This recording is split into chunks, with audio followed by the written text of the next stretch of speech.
नमस्कार मित्रों, जय श्री राम। हमारे शास्त्रों में जीव के कल्याण के 5 साधन बताए गए हैं। कर्म योग, ज्ञान योग, भक्ति योग, शरणागति और आचार्य अभिमान। ये 5 कल्याण के साधन हैं। सतयुग, त्रेता और द्वापर में कर्म, ज्ञान और भक्ति के द्वारा जीव को मुक्ति की प्राप्ति होती थी, परंतु कलयुग में कर्म, ज्ञान और भक्ति असंभव है, बहुत कठिन है। तो मैं आज आपको कलयुग में जीव की मुक्ति के विषय में 2 सबसे महत्वपूर्ण और सरल साधन बताऊंगा, जो कि हमारे साधु संत और आचार्यों ने अनुभव किया है। पहले हम कर्म, ज्ञान और भक्ति के विषय में बात करते हैं। सबसे पहला है कर्म योग। कर्म में शुद्ध वैदिक कर्म की बात की गई है, जो कि वेदोक्त क्रिया है। हमारे वेदों में जिन कर्म का निरूपण किया गया है वही कर्म योग है। अगर हम अपनी मन बुद्धि से मनमाने ढंग से कर्म करेंगे तो उससे कल्याण नहीं होगा, और वो कर्म भी निष्काम होना चाहिए। निष्काम अर्थात बिना किसी स्वार्थ के हम कर्म करते करते उसका फल भगवान को समर्पित कर दें, न कि उसके फल की इच्छा रखें। परंतु ऐसा कर्म असंभव है, क्योंकि कलयुग में हर जीव कर्म करते हुए फल की कामना तो करता ही है, बिना फल की इच्छा के कोई कर्म नहीं करता।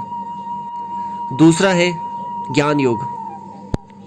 कर्म करते हुए अंतःकरण की शुद्धि होती तभी वो ज्ञान हृदय में टिकता है। कलयुग में ज्ञान योग के द्वारा भी मुक्ति असंभव है, क्योंकि ज्ञान मनुष्य के हृदय में टिकता ही नहीं है। भले ही वो कितने भी वेद पुराण शास्त्र पढ़ ले, परंतु जब ज्ञान का अनुपालन करने की स्थिति आती है तब उसका ज्ञान काम नहीं करता। जैसे किसी मनुष्य की मृत्यु हो जाती है तो हम उसे शमशान पर उसके अंत्येष्टि क्रिया के लिए ले जाते हैं। वहाँ पर उसके स्वजन, उसके सगे संबंधी उस शमशान में यही बात करते हैं कि ये जीवन तो कुछ दिनों का ही है, एक दिन हमें भी शमशान आना पड़ेगा। और उन्हें उस क्षण तत्काल वैराग्य हो जाता है, जिसे कि शमशान वैराग्य कहते हैं। परंतु जैसे ही वो संसार में फिर लौटते हैं तब वही अपनी विषय वासनाओं में व्यस्त हो जाते हैं और वो वैराग्य खत्म हो जाता है, क्योंकि ज्ञान हृदय में टिकता ही नहीं है, वो क्षणिक होता है। इसलिए ज्ञान के द्वारा भी मुक्ति असंभव है। तीसरा है भक्ति योग। भक्ति में सबसे विशेष बात यह है कि भक्ति में जीव को अंतिम स्मरण की आवश्यकता होती है। यदि कोई जीव भगवान की निरंतर भक्ति जीवन भर करता है और यदि उसे अंतकाल में भगवान का स्मरण नहीं होता है तो उसे मुक्ति नहीं मिलती है। वो संसार की जिस विषय वासना को याद करते हुए मरता है वो उसी भाव को प्राप्त हो जाता है। गीता में भी भगवान ने कहा है, यम यम वापि स्मरण भावम त्यजत्यन्ते कलेवरम तम तमेवैति कौन्तेय सदा तद भाव भावितः।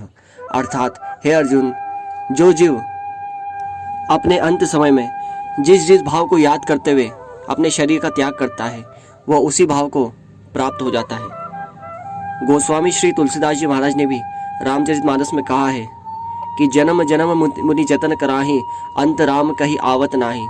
अर्थात जन्म जन्मांतर तक ऋषि मुनि भगवान का स्मरण करते हैं, परंतु अंत समय में उन्हें भगवान का स्मरण नहीं हो पाता। भक्ति योग का सबसे अच्छा उदाहरण है महाराज जड़ भरत जी।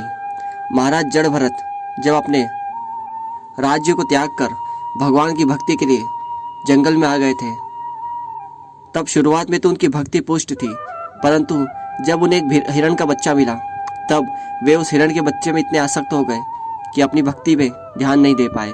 और अंतिम समय में जब उनका प्राण छूटा तब उन्हें उस हिरण के ही बच्चे की याद आई और अपने शरीर को त्याग करते हुए हिरण का स्मरण हुआ, और उनका अगला जन्म हिरण का ही हुआ।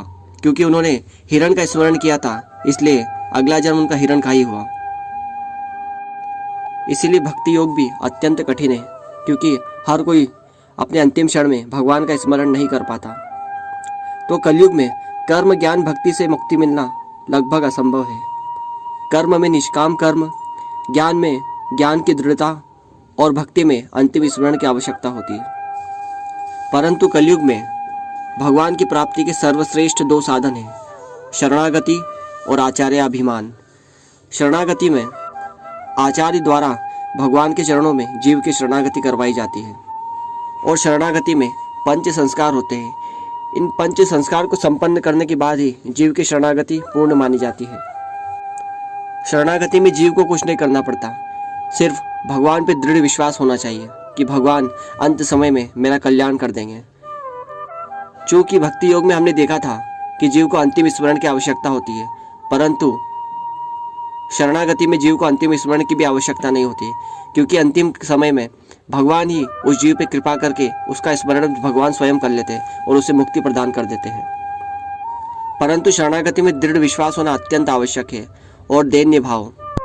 जीव को अहंकार शून्य होकर भगवान के चरणों में साष्टांग प्रणाम करना चाहिए कि हे प्रभु, आप ही मेरे कल्याण करने वाले हो। मुझ में इतना सामर्थ्य नहीं, मैं सर्व साधन शून्य हूँ, मैं आपकी भक्ति नहीं कर सकता, आप ही कृपा करके मेरा कल्याण कीजिए प्रभु। यदि ये भाव उसके हृदय में दृढ़ रहेगा तो उसका कल्याण निश्चित हो जाएगा। शरणागति भी भगवान के ऊपर निर्भर करती है कि भगवान हमारी शरणागति को स्वीकार कर रहे हैं या नहीं। जैसे जब भरत जी महाराज भगवान राम को वन में लेने के लिए गए थे, तब भगवान ने उनकी शरणागति को स्वीकार नहीं किया, क्योंकि जिस फल की इच्छा से वो आए थे उस कारण भगवान ने उनकी शरणागति को स्वीकार नहीं किया। शरणागति में जीव के अंदर दैन्य भाव होना चाहिए कि प्रभु, आप ही केवल हमारे कल्याण करने वाले हो, हम अपने सामर्थ्य से अपना कल्याण नहीं कर सकते। यदि ये भाव पुष्ट और दृढ़ हुआ तो निश्चित भगवान हमारी शरणागति को स्वीकार करेंगे और हमें अंतकाल में मोक्ष प्रदान करेंगे। परंतु यदि हमारे मन में कोई छल कपट रहा तो भगवान हमारी शरणागति को स्वीकार नहीं करेंगे। शरणागति में भगवान उस जीव के अनंत अनंत जन्मों के पापों को नष्ट कर देते हैं और अनंत अनंत जन्मों के जो उसके पुण्य है वो उसके परिवारजनों में बांट देते हैं। परंतु जो प्रारब्ध है, जो हमें इस जन्म में भोग करना है, जिसका भगवान उसको नहीं मिटाते। प्रारब्ध तो सबको भोगना ही पड़ता है। इसीलिए कलयुग में शरणागति सबसे सर्वश्रेष्ठ साधन है भगवान को प्राप्त करने का, क्योंकि जीव को इसमें सिर्फ दृढ़ विश्वास की आवश्यकता है और उसे कुछ नहीं करना पड़ता। पांचवा साधन है आचार्य अभिमान, अर्थात अपने आचार्य के ऊपर अभिमान, अपने आचार्य के ऊपर गर्व। हमें अपने आचार्य पे दृढ़ विश्वास करना चाहिए। वराह पुराण में भगवान ने भूदेवी को कहा था कि यदि वातादि दोषेन मद भक्ता वाम च विस्मरेत अहम स्मरामि मद भक्तम न्यामे परमाम गतिम, अर्थात यदि वात पित्त और कफ के दोष से अंत समय में अगर मेरा भक्त मेरा स्मरण नहीं कर पाता है तो मैं स्वयं उस पर कृपा करके उसका स्मरण कर लेता हूँ और अंत समय में उसे मोक्ष प्रदान करता हूँ। तो ये थी शरणागति, जो कि कलयुग में सर्वश्रेष्ठ साधन है। अगला साधन है आचार्य अभिमान, अर्थात अपने गुरु के ऊपर दृढ़ विश्वास। यदि कोई जीव भगवान की भक्ति ना करे, परंतु यदि वो अपने गुरु की ही भक्ति कर ले तो भी उसको मुक्ति मिल जाएगी, क्योंकि भगवान और गुरु में कोई अंतर नहीं है। अपने गुरु के अंदर ही भगवान श्री हरि का दर्शन करो, उन्हें ही हरि मानो और गुरु की भक्ति करो। रामचरितमानस में गोस्वामी श्री तुलसीदास जी ने भी कहा है कि गुरु बिना भव निधि तरही न कोई, जो विरंची शंकर सम होई, अर्थात गुरु की भक्ति के बिना कोई भी जीव भवसागर से पार नहीं हो सकता, चाहे वो भगवान ब्रह्मा और भगवान शंकर के ही समान क्यों ना हो गया हो। बिना गुरु की भक्ति के उसे मोक्ष नहीं मिल सकता। शरणागति से भी सबसे सर्वश्रेष्ठ साधन अपने गुरु की भक्ति, अपने आचार्य के ऊपर अभिमान, ये सबसे सर्वश्रेष्ठ भक्ति है, क्योंकि ये सबसे सरल है। यदि कोई जीव सच्चे हृदय से अपने गुरु के ऊपर विश्वास कर ले, गुरु की भक्ति कर ले, तो वो भी भगवान की ही भक्ति है और अंत समय में वो जीव निश्चित ही भवसागर से पार हो जाएगा।